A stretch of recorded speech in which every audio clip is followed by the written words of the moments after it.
Michael, I snuck out the back, and I'm outside the new exhibit, The Art of American History. Hilary Anderson Stelling, who's the Director of Collections and Exhibitions here at the museum, has started a gallery walkthrough. I want to share it with our audience. George Washington.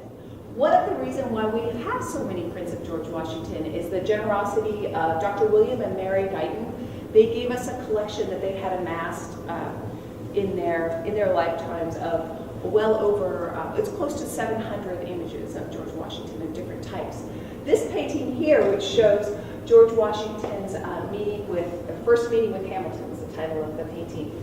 That also was a gift of another generous donor to the museum called J. Robert Merrill. And he was interested, he had some real passions as a collector. One was the Great Peace Union meeting of 1869. He was very interested in the American Centennial in 1876. He was very interested in pressed glass, and he was also interested in history prints and history paintings. And part of the reason why we have a few of these, the Pilgrims were also a gift from him, and this one was a gift from him. And that's, those are both, when we look at history paintings in our collection, those are some of the most interesting ones. And so we appreciate his gift. And again, he gave us upwards of 150 things over the course of his sort of career as a donor to the museum. So this one shows, this was actually done originally, this was done by a fellow called Alonzo Chappell, is the painter. He was a history painter, painted all different kinds of things. This was done as a basis for an illustration in a biography of George Washington. In the middle of the 1800s, well, George Washington has always been interesting to Americans. There's been so many things written about him, and his image in his lifetime, after his lifetime, is shown over and over, reinterpreted in many ways. But this was a big biography of George Washington that was illustrated, and Alonzo Chappell did most of the images in it. Is that right? Yeah. In this large work. So this was the painting that some of those small book illustrations were engraved in. And that's another thing to keep in mind, that starting in the mid-1800s, as more and more books are being, more and more illustrated books are being published for the American market, that's another way that people become familiar with scenes from history. Now, if you look next to this one, you'll see this print, and we're in the George Washington section, so you can imagine it's George Washington, and you'll be totally right. But it's sort of a generic view. He's on a horse. This is a very traditional Michael, I just snuck out the back. The Art of American History, the new exhibit here, is a great example of some of the fine work that's done here at the Scottish Rite Masonic Museum and Library, which I'm going to take you to now.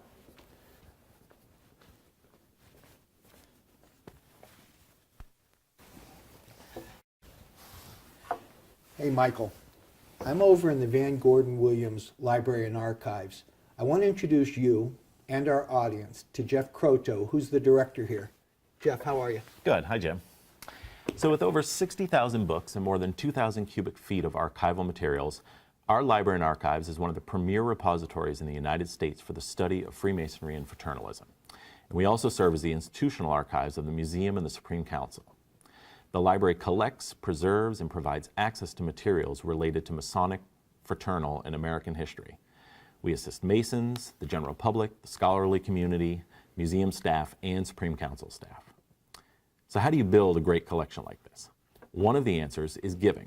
Donations have always formed a big part of collection development here at the Library and Archives. Over the museum's nearly 45-year history, individuals and organizations have helped us make the Library and Archives what it is today through the donation of rare books, periodicals, archives collections, and financial contributions earmarked for the purchase of this type of material. Visitors to the Library and Archives, as well as those who encounter our collections online, benefit from this spirit of giving. We have some illustrated patriotic envelopes from the American Civil War that are on view here in the reading room right now, and these are highlights from a collection of over 1,000 that were donated to the museum by Scottish Rite Mason William Caleb Loring. And through a recent gift, the Scottish Rite Masonic Museum and Library received this rare book. Now, this is one of only 3 known copies that still exist today. It's a book called Masonry Dissected, and this is the 1750 edition, and it was likely printed in Newport, Rhode Island, and it was likely printed by Anne Franklin, who was Benjamin Franklin's sister-in-law, and she was a printer in her own right. And we were able to add this book to our collection through the generosity of Carolyn Keith Sylvia, who's the granddaughter of a past Grand Master of the Grand Lodge of Massachusetts.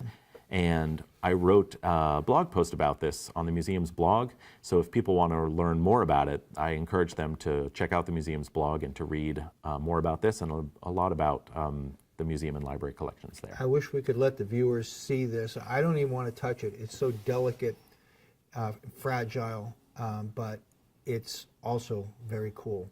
And as a Freemason, this connection to the past, as we always can do here in this library, connect with our past.